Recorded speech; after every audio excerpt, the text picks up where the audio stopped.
Andre उभे आहेत। मी ज्यावेळी मत मागताना चारही मतं मी मागतो आणि बाजारपेठेमध्ये गेल्यानंतर मी बोलतो की तसे तुम्ही ह्या तिन्ही आमच्या उमेदवारांना ओळखत असाल, पण आमचे अनिल आंध्रे ते डोंगरीवरचे त्यांना तुम्ही ओळखत नसाल तर त्यांनाही तुम्ही मत समोरचा म्हणून बोलतो थांबा।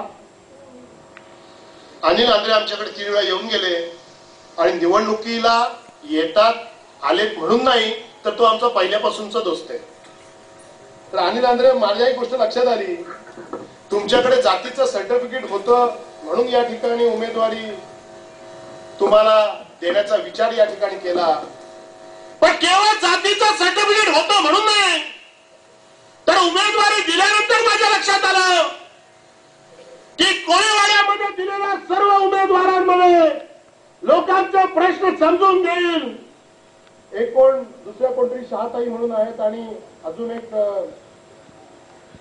कोणतरी एक आदिवासी समाजाच्या एक माझ्या भगिनी आहेत, पण या तिन्हीमध्ये सर्वात चांगलं काम कोण करेल तर या ठिकाणी अनिल आंध्रे करतील म्हणून अनिल आंध्रेंना सुद्धा या ठिकाणी उभं केलंय। माझी इच्छा यामध्ये होती की गेल्या वर्षी नानींचा जसा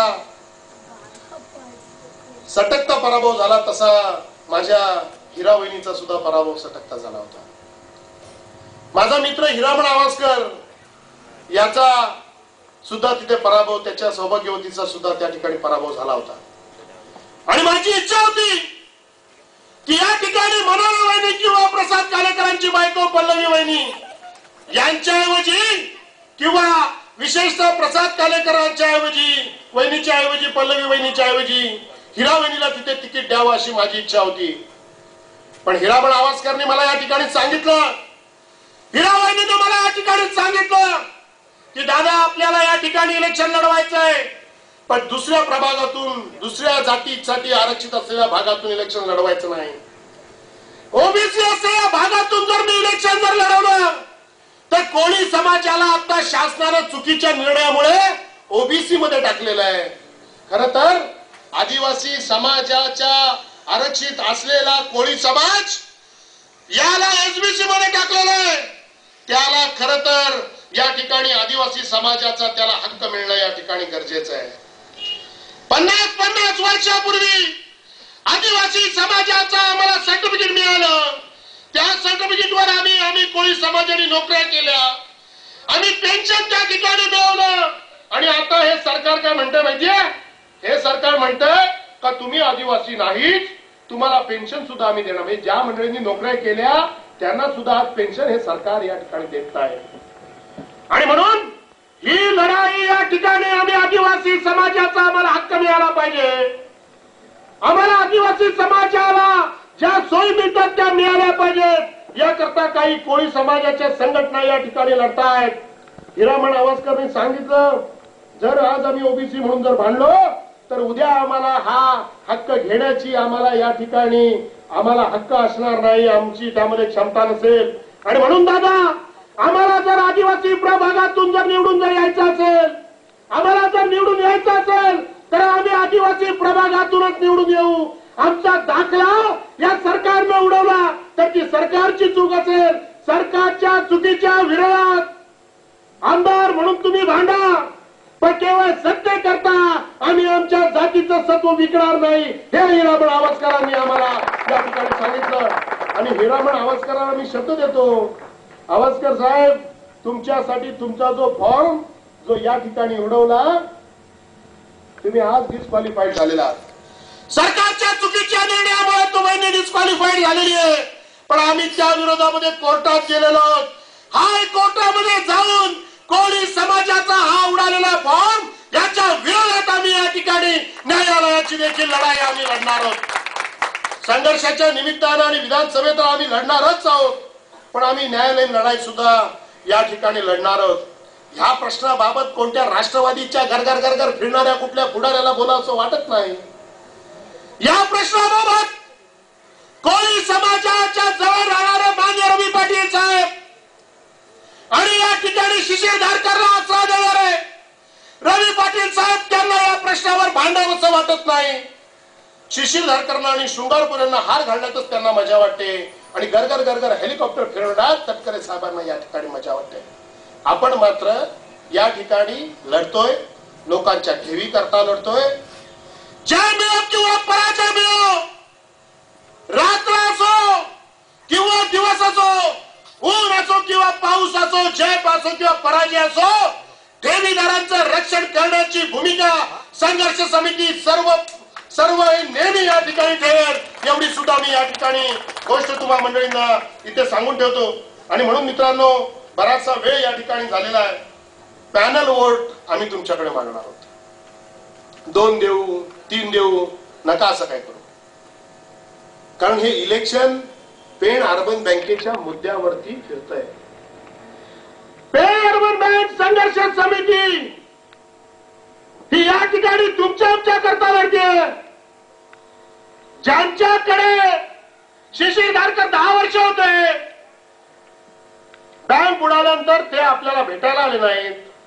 ज्यांच्या विरोधात शिशीरधारकर होते, पण आपला राजकीय फायदा होईल म्हणून त्यांनी शिशीरधारकरांना मुख्यमंत्र्यापर्यंत नेले. अशांना जर आज आपण जर मतं जर टाकली, तर तुम्हाला ज्यांनी लुबाडलंय त्यांचा एक समज होईल की पेणच्या लोकांना असंच लुबाडायचं असतं. कष्टाने कमवलेले पैसे असेच आपण आपल्या आय्याशी करता वापरायचे असतात. 500-500 रुपयाचं ड्रेस मटेरियल आमच्या मुली या ठिकाणी मुलींना आई देते, कारण 500 रुपये वाचतील ते हिच्या शिक्षणाकरता घेऊ. परंतु 20-20 हजाराचे कपडे घालून ही मंडळी या ठिकाणी फिरतात. संतोष शृंगारपुरेसारखा माणूस 30-30 कोटी रुपयाचे कर्ज या ठिकाणी घेतो, ते बुडवतो. प्रतोष सिंग सारख्या त्याच्या एका साथीदारावर 8 कोटी रुपयाचं कर्ज आहे, ते कर्ज तो या ठिकाणी बुडवतो. आणि मिजाशी मध्ये निवडणुकीला देखील या ठिकाणी उभा राहतो.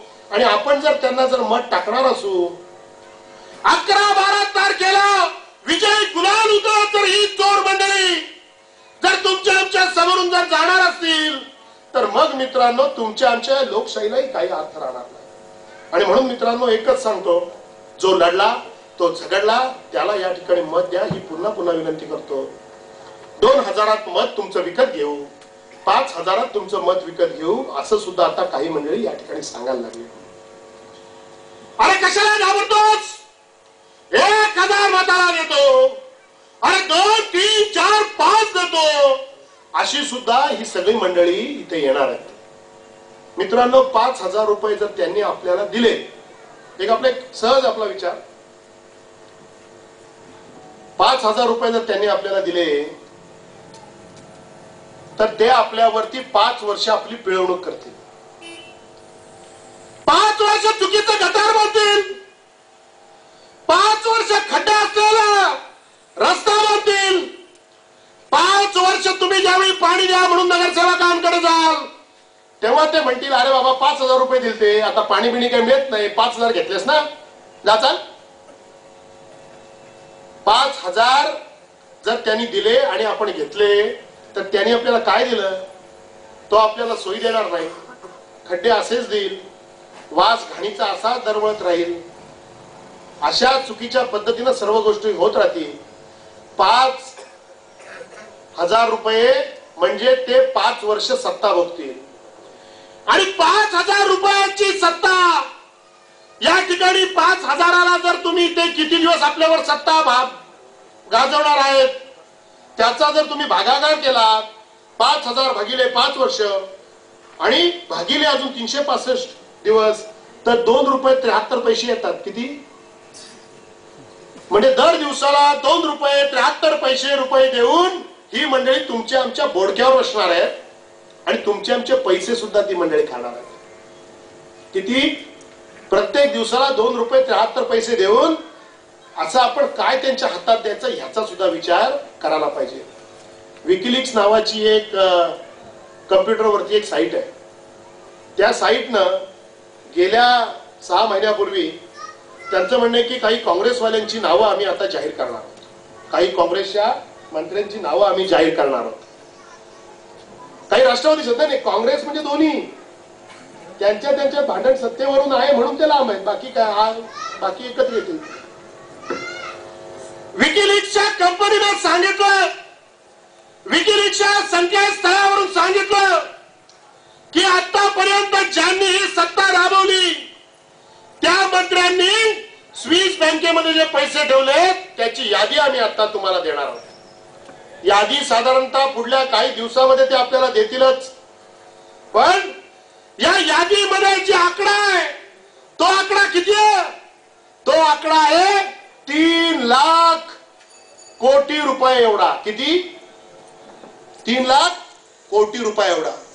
मित्रांनो, 3 लाख कोटी रुपये या सगळ्या मंडळींनी, या सगळ्या सत्ताधाऱ्यांनी, कुणाची सत्ता होती आतापर्यंत? कुणाची सत्ता होती भारतावरती? जवळजवळ 95% वेळा सत्ता ही या काँग्रेसवाल्यांची या भारतामध्ये होती। 303 लाख कोटी रुपये एवढी माया यांनी जमा केली। प्रत्येक भारतीयांची जी संख्या जर आपण जर पाहिली आणि तिने जर या संख्येला जर भागलं तर 80,000 आकडा येतो। किती? 80,000। यामध्ये ते 80,000 रुपये प्रत्येक भारतीयाचे खाल्लेले आहेत। किती?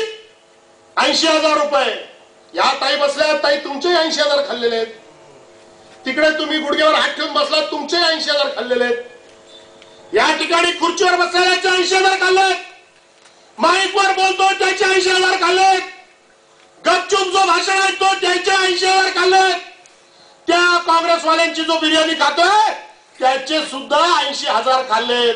जो नुकताच मरायला सरणावर टेकलाय त्याचे 80,000 खाल्लेत।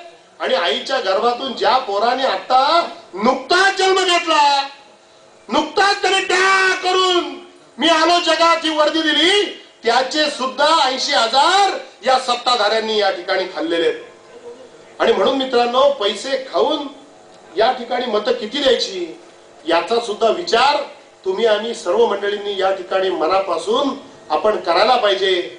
80,000 ही मंडळी आपले खातात आणि अजून खाण्याकरता त्यातलेच परत 2-4 हजार तुम्हाला देतात आणि परत अजून खाण्याचा परवाना 5 वर्षांनी ते तुमच्या आमच्याकडून वाढून घेतात। आणि म्हणून मित्रांनो, मी तुम्हा सर्व मंडळींना एक गोष्ट सांगतो की माझ्या मनात येतं, हे 5-10 हजार रुपये देतात ना, त्याचे घ्यायचे आणि त्यांना फसवायचे।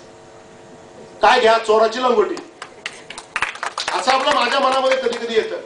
पण ते काही व्यासपीठावरून बोलण्याचं मला काही धाडस आतापर्यंत या ठिकाणी झालं नाही।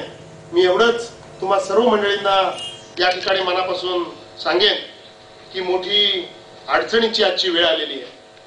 आपल्या सगळ्यांचे कपडे फाडून आदरणीय शिशिरदादा धारकर या पेणच्या राजकारणातून निवृत्त आता झालेले, तर आता